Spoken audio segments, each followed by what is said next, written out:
Alustame järjekordselt Skeptiku pooltundi. Stuudios on Martin Välk, skeptik.ee portaali eestvedaja ja mina olen Elver Laho. Tere, tere! Täna on meil teemaks igasugused asjad, mida näeb taevas ja kosmoses. Mida on taevas nähtud läbi ajaloo? No esiteks muidugi on nähtud tähti, kuud kindlasti ja muidugi päevasel ajal päikest. Aeg-ajalt külastavad taevast näiteks meteoorid. Need on siis sellised lühiajalised valgussähvakad, mis meie atmosfääris siis väikese valgusefekti tekitavad. Siis aeg-ajalt tulevad komeedid, nad paistavad nagu pikema aja jooksul. Aga nad on väga erakordsed, nad on ennustamatud ja nende tulekut on interpreteeritud ka pigem sellise õnnetuse toojana. Siis aeg-ajalt, mida on taevas veel märgatud, on supernova plahvatused näiteks. Nad on ka väga sellised erakordsed, täiesti ennustamatud juhtumid, aga mõned supernova plahvatuse jännukid on siis näha, nad on nii heledad, et neid on näha isegi päisepäeva ajal. Näiteks 1054. aastal toimunud, õigemini maa peal nähtud, kirjeldatud supernova plahvatus Hiina kroonikates tõesti kirjeldavad, et oli ikka väga hele ja isegi päevasel ajal oli näha. Kuigi üks oli vist veel varasem mingi siis esimese aastatuhande lõpus, teise aastatuhande alguses, natuke varem kui 1054, oli ka veel üks. Ühesõnaga selliseid nähtusi on ja ka mis on nagu korrapärased nähtused, näiteks planeetide liikumine. Et nende põhjal ju sai siis igasuguseid muid lugusid sinna taevasse kirjutada, et mis asjad need rändavad tähed seal on ja nii see rahva astronoomia, astromütoloogia, astraalmütoloogia on oma vormid ja kujud saanud. Sõna planeet tuleb ka vist sõnast rändaja oli vist. Jah. Tõesti planeedid, kui me neid pikaajaliselt jälgime seal taevas, siis kui tähed, kinnistähed on kinni oma kohtade peale, siis planeedid on need, mis muudavad oma asukohta nende kinnistähtede suhtes. Ja aeg-ajalt mõned inimesed näevad taevas ka asju, mida nad tõlgendavad kui külalisi teisest maailmast.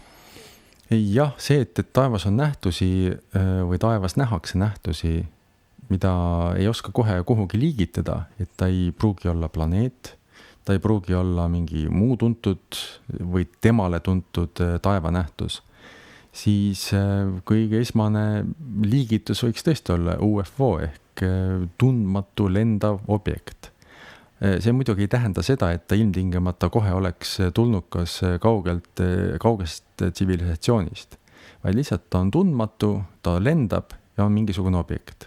Mis ta täpselt on, eks see siis tahab tihtipeale lähemat uurimist. Kas me palja silmaga või siukse üldiselt lihtsasti kättesaadava tehnikaga näeme ka satelliite või kosmosejaama? Ja satelliite, kui me nüüd läheme öisel ajal kuhugi linnast välja näiteks, kuigi ka linnas, osad satelliidid on ikkagi nii heledad, et neid võib ka linnatingimustes näha. Aga mida kaugemale linnavalgusest, seda parem on. Ja muidugi augustis on veel parem, sest siis on ka taevad või taevas on tumedam. Satelliite näeb täiesti palju silmaga, selleks ei pea mingisugust abivahendit olema. On meil olemas ka siis abiprogrammid, kus me siis saame vaadelda, kas ISS, millal ta meilt nähtavast kohast üle läheb, või ka siis sidesatelliidid Iridium, mida on päris palju. Nende sähvatusi on võimalik ka siis jälgida. Need on sekundilise täpsusega ettennustatavad. Aga samas ma ise kunagi nägin ühte iriidiumi sähvatust, aga siis ma ei teadnud, et see iriidiumi sähvatus on. Ja ma kujutan ette küll, et juhul kui ma ei tea ja ma näen midagi sellist, siis see võib päris tugeva sellise emotsionaalse laengu anda. Mulle igatahes andis. Küll aga mul jätkus sellist uurivat vaimu tol hetkel. Ja ma uurisin ikkagi järgi, et mis asi see oli. Ja tõepoolest selline iriidiumi sähvatus nagu klappis nende andmetega, minu vaatlusandmetega. Et juhul, kui te taevas midagi näete ja te soovite selle kohta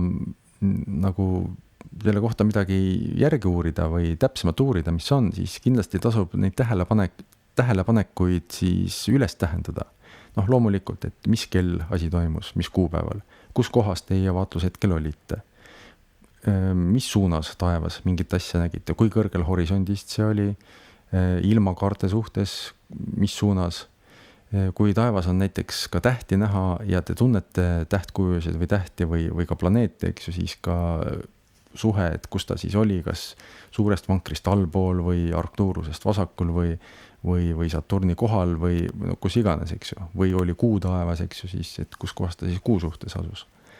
Et sellised tähelepanekud kindlasti siis tasub hästi tähele panna, üles tähendada, üles kirjutada, kui noh, tänapäeval on telefonides ka diktofonid, eks ju, näiteks.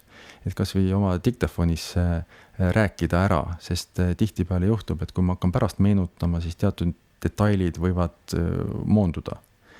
Et sellega peaks nagu ka arvestama.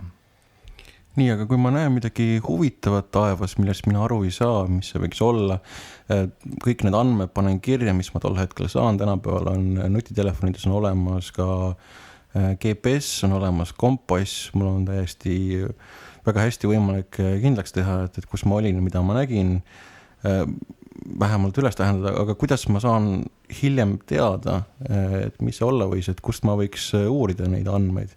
Kas on mingisugune andmebaas olemas, mingisugused foorumid olemas, kus kosmosehuvilised oma vaatlusi kommenteerivad või jagavad teadmisi? Jah, astronoomia.ee on selline internetikoht, kus siis astronoomialasi või ka muidu taevasse puutuvaid teemasi võib nagu siis tõstatada, seal on foorumas olemas ja saab ise algatada uut teemat, kuhu saab kõik need kirjeldused ja kui võimalik ka pildid juurde panna. Ja seal siis loodetavasti on hulk tarkpäid, kes püüavad siis nagu tõlgendust leida ja seletust leida sellele juhtumile.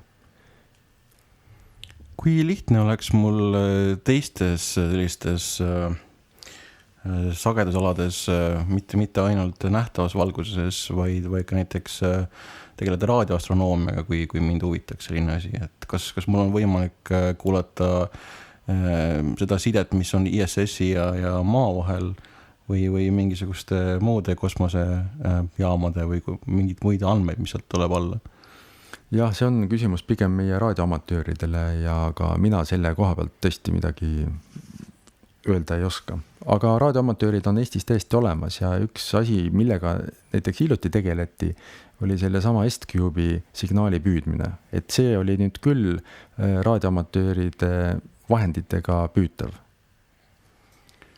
Oli ka üks teine legendaarne juhtum ajaloos, mida leiab internetis märksõnaga Lost Cosmonauts, et kus kaks venda olid vist Itaalias ja nemad kosmoseprogrammide alguses väidetavalt püüdsid salvestisi Venemaa kosmoseprogrammist, kuna Venemaal oli komme üle nende lennata sealt.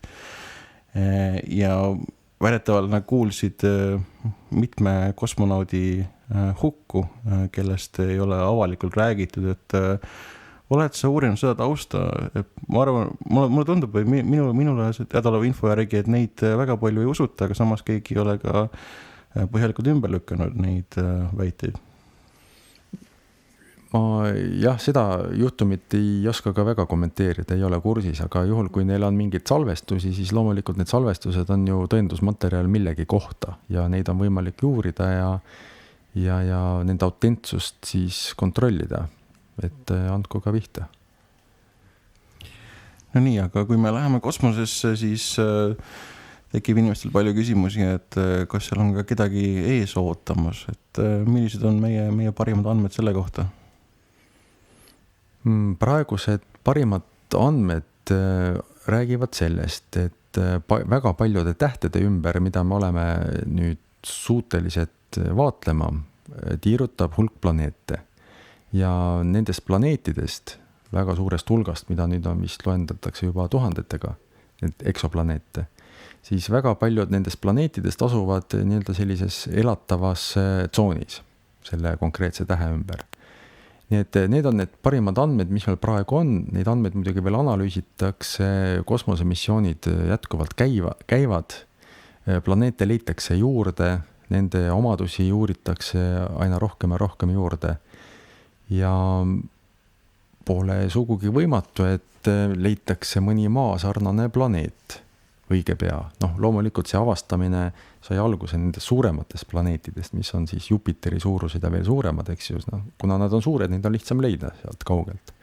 Aga kui ka meie mõõteristad muutuvad täpsemaks, siis seda pisemaid asju me sealt kosmosest leiame.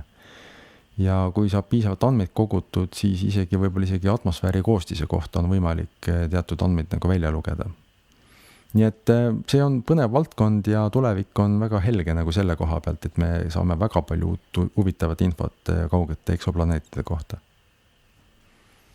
Nii et põhimõtteliselt meil on võimalik millalgi üsnagi lähiajal näha oma teleskoopidega mõnda planeeti, mõne teise tähe ümber, mis on üsnagi maasarnane ja meil on võimalik mõõta selle atmosfääri koostist ja meil on võimalik mõõta selle temperatuuri. Milliseid märke me peaks otsima sealt atmosfäärist ja sealt planeedilt, et aru saada, et seal on elu või tõenäoliselt on elu olnud millalgi? Eks atmosfääri koostis kindlasti on üks asi. Need on peetud näiteks, et kas veeauru võiks olla, kas metaani võiks olla, sest metaan on tihti just sellise elutegevuse tulem, kuigi seal on ka teisi vulkaanilisi protsesse näiteks, mis seda metaani toodavad. Kas on hapnikku atmosfääris? Ja küllap need astrobioloogid oskavad meile veel palju erinevaid tingimusi kirjeldada, mis oleks vaja nagu avastada selleks, et teha julge oletus, et sellel planeedil nüüd väga suure tõenäosusega on eluprotsess käimas. Muidugi koha peale minna ja pinnase proove võtta, eks ju, et seda me saame teha küll meie ainult nende lähimate planeetidega, mis on meil siin samas oma päikesesüsteemis. Sinna kaugele lennata muidugi on tehniliselt võimatu. Eriti seal proove võtta ja neid signaale veel saate, kui see täht asub seal 10 valgusaasta kaugusel, eks ju, siis lend sinna võtab ikka väga kaua aega. Signaali saatmine, juhul kui see asi juba seal on, võtab juba 10 aastat. Ühesõnaga me peame leppima ilmselt nende kaudsete andmetega. Aga millised täpselt need kriteeriumid on? Jah, peast ma ei ütle, aga need on teadlastel enam-vähem nagu teada.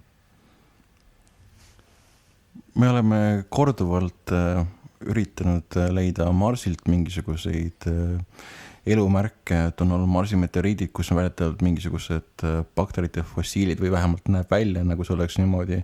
Praegu on Marsi peal üks väga võimas aparaat, mis liigub ringi ja võtab pinnaseproove ja üritab leida mingisugust elumärke sealt, et mis seal see staatus on? Oled sa teadlik? Praegu me teame küll öelda seda, et kindlaid tõendeid selle kohta, et Marsil oleks praegu elu või oleks seal kunagi olnud elu, meil ei ole. Aga see Marsi elus planeediks pidamine on üsnagi pika ajalooga. Et ka mitusada aastat tagasi oletati, et Marsil on kindlasti elu, sest ta paistis seda moodi välja, et see võiks elus olla. Muidugi see kuulus Marsi kanalite avastamine ja see, et seal on nagu jälgitavad sellised vegetatsiooniperioodid, eks ju, kus läheb nagu roheliseks, nagu rohetab ja siis jälle koristatakse nagu saakera, kõik vastas nagu nendele protsessidele teab mingid vaatlusandmed, eks ju. Aga teleskoobid muutusid täpsemaks ja siis saadi aru, et need kanalid on pigem selline optiline pete, et pole need kanalid, vaid hoopiski kraaterite löögijäljed, mis piisava lahutusvõime puuduse korral paistavad välja nagu kanalid. Aga muidugi ka need, eks see on nagu inspireerinud kirjanikke, et Marsi invasioon ja kusjuures Orson Welles, eks ju, tegi ju ka selle maailmade sõda, kus marslased tulid maakera vallutama, see vist oli 40ndatel raadiosaade, mis võttis väga veidraid vorme, inimesed tõepoolest hakkasid juba nägema neid tegelasi, kes siis olid maakera tulnud vallutama. Nii et oli küll kuuldemäng ja öeldi juurde, et see on kuuldemäng, aga see põhjustas ühiskonnas ikkagi parasjagu sellist resonantsi, et reaalselt inimesed helistasid ja teatasid politseile, kuulge, et need sissetungijad on nüüd siin, tulge ja tehke nad kahjutuks. Tekkis selline massipsühhoos. No jah. Ja aga inimesed on käinud, kõige kaugem koht on ilmselt Kuu peal. Ja kas sealt, seal on paljud vandenõuteooriad olnud, et me tegelikult ei käinud seal, on olnud erinevaid väiteid, erinevate andmete põhjal, et näed, et meie tähti pole näha nende fotode peal, järelikult see oli tehtud kusagil stuudios, kus oli lihtsalt must lina tõmmatud seina peale. Kas seal on nendel kuumaandumise skeptikutel mingisugused reaalseid tõendid selle kohta, mida tasuks üldse uskuda või tasuks süveneda, mida ei ole lihtne ümber lükata? No minul ei ole silma hakanud ühtki sellist väidet, mille kohta ei võiks mida ei võiks nagu normaalselt ära selgitada, näiteks kas või need samad tähtede puudumine, eks ju. Et nende selgitustega tutvumine aitab meil näiteks aru saada siis tehnika olemusest ja toimimisest ja fotograafia alustest ja nii edasi, eks ju. Et see on, mõnes mõttes on tore, et sellised kahtlejaid on olemas, kes püüavad kõike nagu kahtluse alla seada ja samas on tore, kui keegi võtab vaevaks need kahtlused siis teaduslike tehniliste andmetega kummutada. Kõik saame targemaks niimoodi, aga mis siis puudutab, et mõnikord need kahtlused kujunevad siis nagu selliseks vandenõu teooriaks, mis on muidugi kahetsusväärne, sellepärast et alati võib esitada kahtlusi, see on igati legitiimne tegevus, aga kuulakem ka siis vastuseid, mis nendele kahtlustele nagu öeldakse ja kui tõesti siis jääb sõelale mõni selline väide või faktikene, mida ei ole võimalik käesolevate teooriate raames nagu korralikult nagu ära seletada, siis meil on põhjust oletada, et siin on veel midagi muud veel toimumas. Aga kuu maandumise koha pealt või kuule, ütleme selle koha pealt et praegu ju tiirutab kuu ümber neid kuu tehiskaaslasi, mis teevad väga teravaid pilte ja isegi neid jalajälgi, mitte nüüd otseselt jalajälge kui sellist, eks ju, see kuulus saapvälja pilt, eks ju, selliseid pilte me orbiidilt muidugi tee, aga need jalgrajad, mis on siis astronaudid seal kõndinud ja siis oma nende kuu autodega seal ringi sõitnud, et need rajad on juba üles pildistatud ja neid pilte võime kõik vaadata. Ja midagi me jätsime ju ka sinna kuu peale mingisugune retroreflektor, mida saab ka põhimõtteliselt vist meie Eesti piirkonnas suunata sinna laseri ja vaadata, et kas põrkab tagasi või mitte. Jah, seal on seda kola muudki, eks ju, need maandumismoodulid ja need asjad on ju kõik seal olemas ja nad peegeldavad teatud nurgalt päikesevalgust ja neid on, samamoodi pildistatud nende kuu tehiskaaslastega. Me jätsime sinna ka muid kingitusi, sest et ega seda väljaheidet väga ei tahetud tagasi tuua, et kütus on kallis. Ja. Aga mis oleks piisav tõend üldse, et tõestada seda, et keegi mujalt maailmast mingi intelligentne olend on siin käinud? Mida oleks vaja selleks? Evidence öeldakse inglise keeles, ehk siis korralik tõendusmaterjal, mingisugune tükk, mingisugune asi, ese, midagi, mida on võimalik katsuda, analüüsida, uurida. Sest praegused nii-öelda tõendid, mida öeldakse selle kohta, et meid on külastatud kaugete tsivilisatsioonide poolt, et need on kõik sellised kaudsed või oletuslikud või et sellist nagu asja, eset, mida lauale panna ja teadlased siis nagu uurivad seda ja järeldavad, et et selline asi on kindlasti tehislik, aga inimkonna valduses ei ole sellist tehnilist baasi, et sellist asja teha, siis järelikult võiks see olla pärit kusagilt mujalt. Või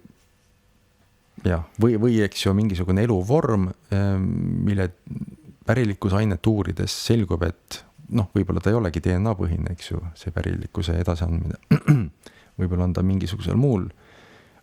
Ühesõnaga, et leitaks mingisugune eluvorm, mis ei oleks seotud, eks ju, maapealsete eluvormidega. Ma saan aru, et paljudel vandenõuteoreetikutel on jäänud mulje, et ainukene tõend, mis kõlbaks, oleks see, et kui nad võtaksid elusa tulnuka siukse väikse rohelise mehikese, võtaksid käe kõrvale ja läheksid temaga New York Timesi toimetusse, aga siin on palju olnud väiteid erinevate siukeste kõrgel kohal olnud inimeste poolt, et nemad on teadlikult mingisugusest cover-upist ja mingisugusest UFO emalaevade kinnipüüdmisest või mida iganes, et kui tõsiselt peaks neid väiteid võtma?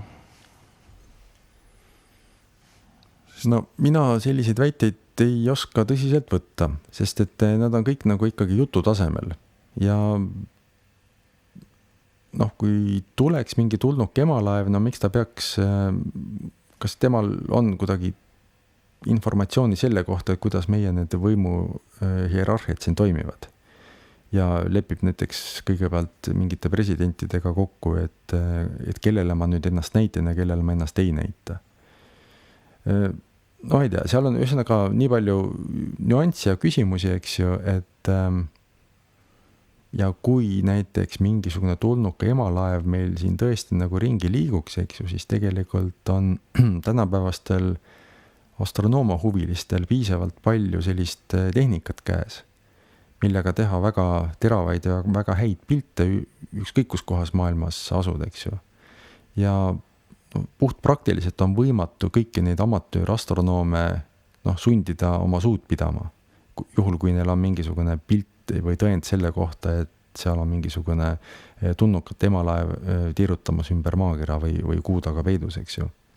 Samas amatöörastronoomid tegelikult praegu avastavad uusi asju, nad avastavad erinevaid asteroide. Jah, komeete, asteroide, isegi eksoplaneete avastavad. Ja ka supernoovade plahvatusi, eks ju. Et see tehnika, mis tänapäeval amatöörastronoomidel käes on ikka väga võimas ja jällegi, neid on nii palju, et puudub igasugune võimalus kõiki maailma amatöörastronoome sundida vaikima, juhul kui mingisugune sensatsiooniline avastus oleks tehtud. Ma olen aru saanud, et amatöörastronoomide tehnoloogia on isegi nii hea, et USA siukeste spionisatelliitide orbiidid ja asukohad on ka reaalajas teada. No küllap vist, jah. See on selline päris huvitav.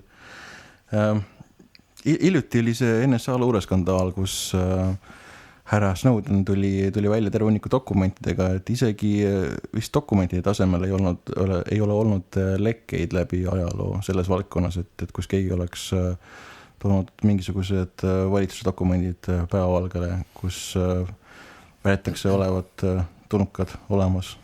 On mingisuguseid dokumente küll lekitatud, aga lähemal uurimisel on need dokumendid osutunud võltsinguteks, küll väga osavateks võltsinguteks, aga on siis uuritud piisavalt järjepidevalt neid asju ja selgunud tõesti, et ei ole. Ühesõnaga, et on võltsing. Samamoodi on võltsingud mitmesugused videoklipid, kus siis väidetavalt näidatakse siis ufonaudi lahkamist näiteks. Et seal on siis mitmed eksperdid oma sõna nagu juurde öelnud ja leitud, et see on küll väga huvitav filmikunsti saavutus, eks ju, aga tõend selle kohta, et see nüüd oleks tõesti tulnukas, et teda oleks lahatud ja uuritud, et seda see küll ei tõenda. Viimasel ajal on väga populaarseks saanud History kanali peal sari nimega Ancient Aliens või siis eesti keeles iidsed tulnukad. Sattusin hiljuti vaatama seda taas mingi ime läbi, sest aeg-ajalt tuleb History pealt ka natukene huvitavat kraami ja siis tihtipeale, kui paned selle kanali käima, siis sealt tulevad tulnukad. Aga mis mina sealt nägin, oli hunnik argument stiilis, et kui miski on võimalik, siis järelikult see niimoodi peab ka olema, et see tundub olevat selline põhiline arutlusviga neil. Kas seal sarjas, ma eeldan, et sa näinud vähemalt osati, et kas seal sarjas esitatud väited inimkonna ajaloo kohta ja tulnukate rolli kohta inimkonna kujunemises, et kuidas sa neid kommenteerid, et kas seal võib olla mingisugune tõepõhi all, et niivõrd vanast ajast meil ei ole võtta videosalvestisi või muid selliseid tõendeid, mis ümber lükkaks? No vanast ajast on meil võtta arheoloogilist materjali, mis on ju materiaalne tükk ese, ja juhul, kui mingisugused tulnukid oleks käinud ja nad oleks siin koha peal mingit eluolu nagu mõjutanud ja teinud, siis ma arvan küll, et meil oleks selle kohta arheoloogilist materjali saada. Aga ma ei ole näinud seda History Channeli neid saateid. Küll aga olen lugenud siis von Dänikeni teost, kusjuures kurioossel kombel ilmus see von Dänikeni teos ajakirjas Horisont nõukogude ajal. See oli vist aastatel 80-ndatel või 70-ndatel aastatel. Niimoodi sariloona läbi mitme numbri.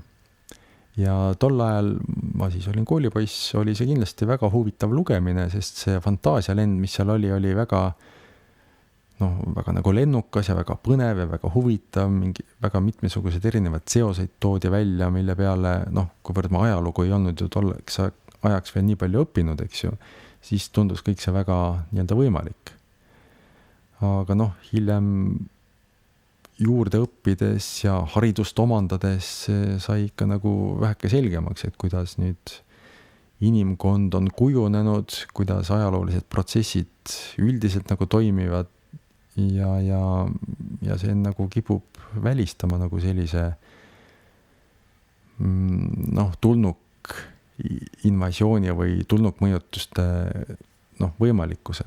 Nii et mõnes mõttes, mis nagu aitaks meil nagu maailmast paremini aru saada, mitte ainult sellest, et kas tulnukad on meil siin käinud ja meie eluolu kujundanud, vaid üleüldse maailma kohta, mis on võimalik ja mis ei ole võimalik. Et selline haridus ja ekspertide arvamuste ärakuulamine ja oskus nendega arvestada ja ka mõistmine seda, et mis asi kvalifitseerub tõendiks ja mis sugugi selleks ei kvalifitseeru. Et see kõik aitab kuidagi maailmapilti nagu korrastada. Kes sellist kriitilist mõtlemist peaks üldse õpetama? Et ma saan aru, et koolis seda reaalselt ei tehta või siiski? Tegelikult vast ikka tehakse, see kriitiline mõtlemine peaks olema osa ükskõik millise aine õppimisest või õpetamisest. Et ta on üks nagu meetod, mitte et ma nüüd võtan kätte ja ütlen, et nii, täna on meil kriitilise mõtlemise tund. Vaid et kui ma õpetan näiteks loodusõpetust või füüsikat või keemiat või ajalugu või kas või emakeelt, eks ju, et siis seal need kriitilise mõtlemise elemendid on nagu sees. Et igas ainevallas kindlasti on selliseid müüte, mis aeg-ajalt ikka nagu esile tulevad ja mida ka õpilased õpetajale aeg-ajalt nagu küsivad, eks ju, kas või küsimuse moel esitavad, et kas niisugune asi on võimalik. Et siis on jälle õpetajale võimalik nagu meelde tuletada, et meil on olemas teaduslik meetod, meil on olemas tõendid, meil on olemas oskused, kuidas tõendeid hinnata ja meil on olemas ka mingisugune loogika, eks ju, ehk mingisugused arutlusviisid ja et on olemas ka arutlusvead, eks ju, kuhu me aeg-ajalt ikka nagu kukume. Ja nii see võikski olla. Sina õpetajana, see on sinu päevatöö, ma olen aru saanud. Mida sina teed selleks, et sinu õpilastest ei saaks andunud Ancient Aliensi fänn? Otsene konfrontatsioon ei ole kindlasti see idee, eks ju, et kuidas selliseid asju käsitleda. Aga samamoodi, siin on ju õpetada õpilastele, kuidas mõelda, et mis on tõend ja mis ei ole tõend ja kuidas selles informatsiooni hunniku juures olles, kuidas õigeid valikuid teha. Aga ometigi on ju tegelikult nendes vandenõuteooriates väga palju häid näiteid, mida võtta ka klassitunnis ette ja lahata neid ja vaadata, et miks see niimoodi on või miks see niimoodi ei ole? Kindlasti on jah, sest nad on nagu sellised nii-öelda õpiku näited, et on niisugune arusaam, kuidas me sellesse arusaama nüüd peaksime suhtuma, mitte et ma nüüd kohe alguses, eks ju, ütlen, et see on jama, eks ju, vaid et ma pigem peaks nagu pakkuma selliseid tööriistu, et kuidas nüüd sellesse väitesse nüüd suhtuda, kuidas teda lahata, kuidas seda analüüsida. Ja siis, kui mul on need protseduurid kõik tehtud, et siis on võimalik jõuda mingisugusele järeldusele. Et kas siis, et asi vajab rohkem uurimist, asi vajab rohkem informatsiooni, kogumist, kvaliteetset infot, eks ju, ja või siis juba öelda, et selle asja me võime nüüd lõplikult ära unustada ja liigume asjaga nagu edasi, eks ju. Et mingisugusesse iidsesse ideesse nagu kinni jääda, et see võib ka teinekord hoopiski, et mõte jääb nagu kinni ja sinna, et ei saa nagu edasi, eks ju. Et jätame mõned vanad asjad maha ja lähme edasi. Kust võiks Eesti õpetajad ammutada teadmisi selle kohta, et kuidas peaks just kriitilist mõtlemist õpetama, kui nad tahaksid seda teha oma tunnis?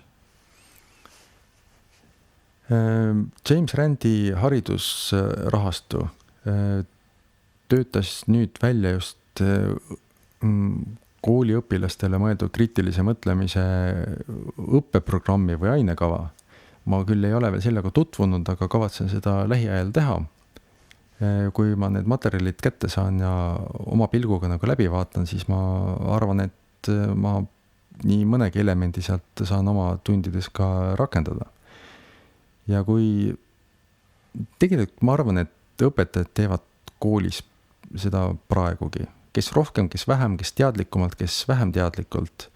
Aga ma usun küll, et selline kriitiline meel on olemas nii õpetajatel kui ka õpilastel, sest õpilased on ise ka väga terased, nad vaatavad, mis maailmas toimub ja tahavad sellest aru saada. Aga jah, abimaterjali kui sellist eesti keeles minu teada praegu ei ole, mis just sellist kriitilist mõtlemist nagu toetaks.